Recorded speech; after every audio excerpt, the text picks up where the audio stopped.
每一天，牧师甲你做伙祈祷。今仔日是6月初5，诗篇17篇40安尼讲：论到人会惊做，我趁你所讲的话，家己坚守，无行强恶人的路。三个来祈祷，爱愿尊叹你的话的天父，愿感谢你，主啊，你是全地的王，你坐伫你的宝座，统治万国。愿要唱歌学罗你，也要时刻来称颂你的大尊名。主啊，你所出的话，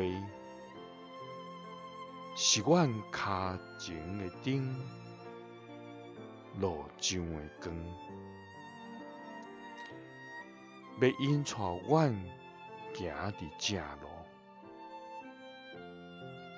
所以愿要喜爱你的教示，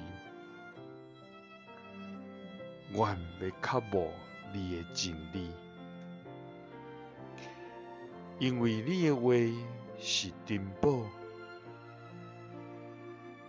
你的话要将阮救活。主啊，世间人偏行家己的路，